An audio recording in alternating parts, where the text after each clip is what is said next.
let's talk about the former governor of Delta State, Chief James Ibori, who was recently released from a UK prison.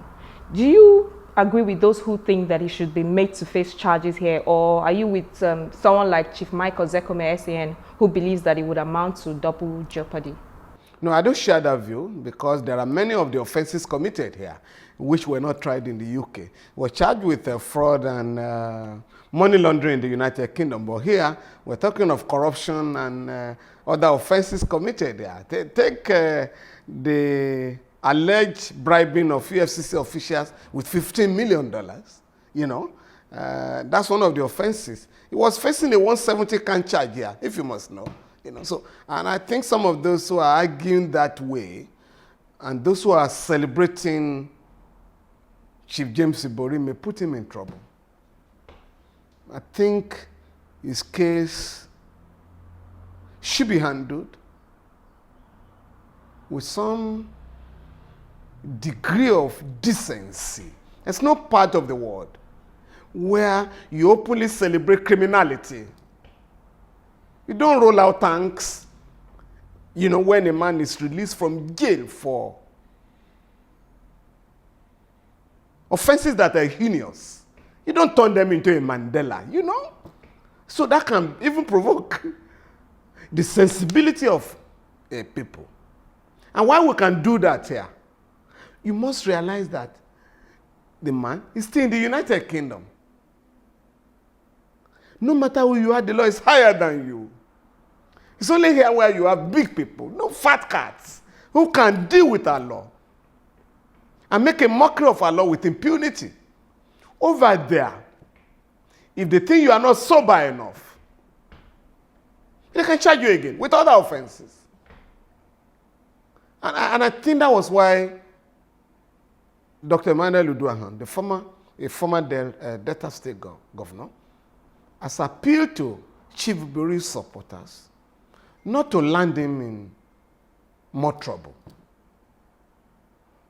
And he was appealing to them to be civilized about it and be sober. Because when you are in a foreign country and you are telling the judiciary there, you have wasted your time, this is our hero, you are certainly creating more problems for the man. And of course, for a senator of the Republic to be telling the whole world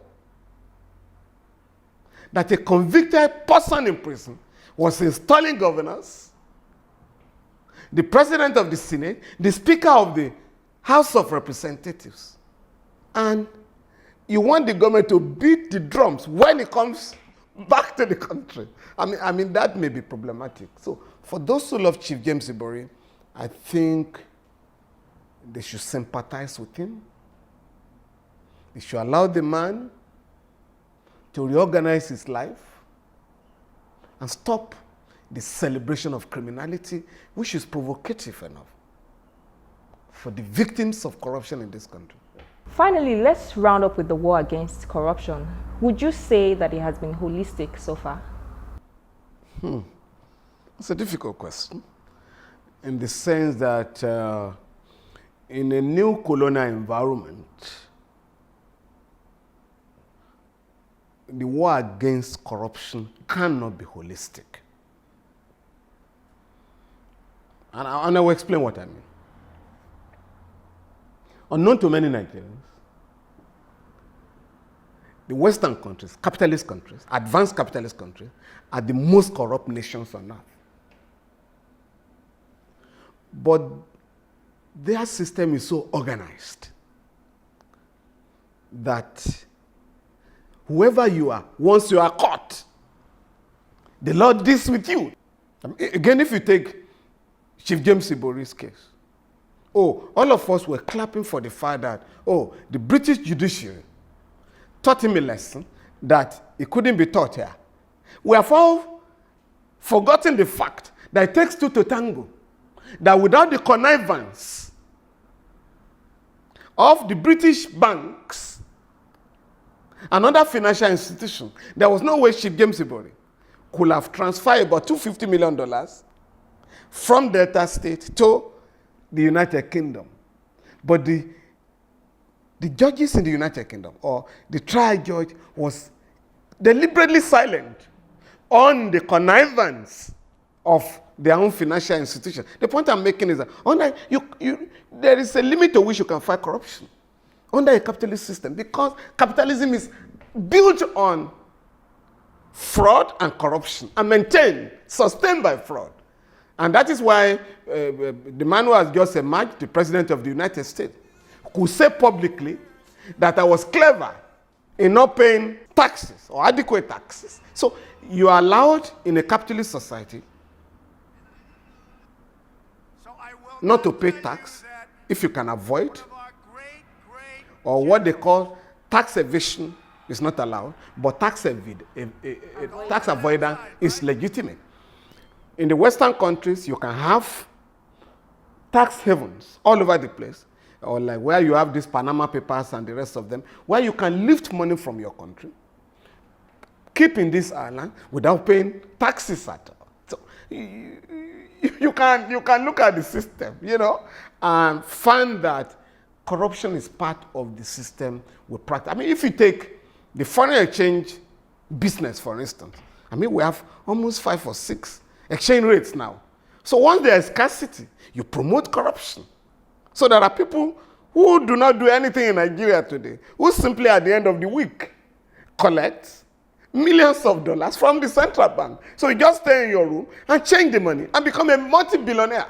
So we're not looking at those areas of corruption. We're just simply, yes, somebody has stolen 50 million or 100 million naira. Oh, we celebrate it and take them to court. The EFCC decided to charge those who were involved in the Malabo oil deal, right? So Nigerians have been charged. The oil companies, Shell, Eni, and others, were not charged. And this is the way we are running the system. So we leave the big multinational corporations that were involved in Alibotin scandal, Siemens scandal, and the rest of them. Sometimes they just simply pay, and that was what happened. You pay about $200 million to the Ministry of Justice, all of them. Whereas those who bribe Nigerians have been penalized in the US, they have been jailed, and the United States government has made no less than $1.7 billion from the fines imposed on those who were convicted. Take the Abacha loot, for instance.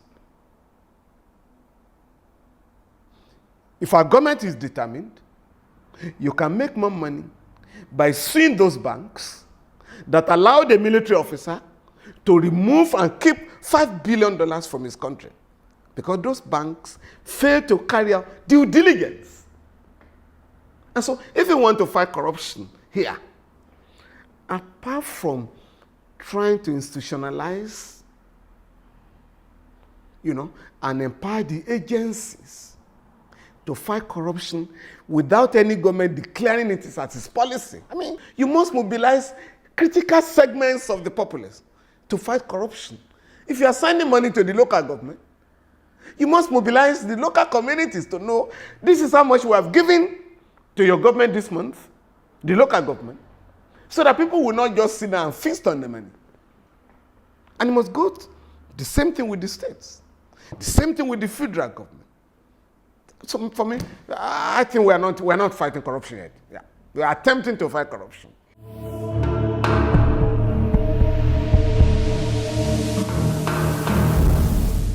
This is the program for today. If you missed any part of it, don't forget that you can find it in past episodes on our YouTube channel. Please share your feedback with us via any of our social media platforms. I am Shola Sheyeli. Thank you for watching.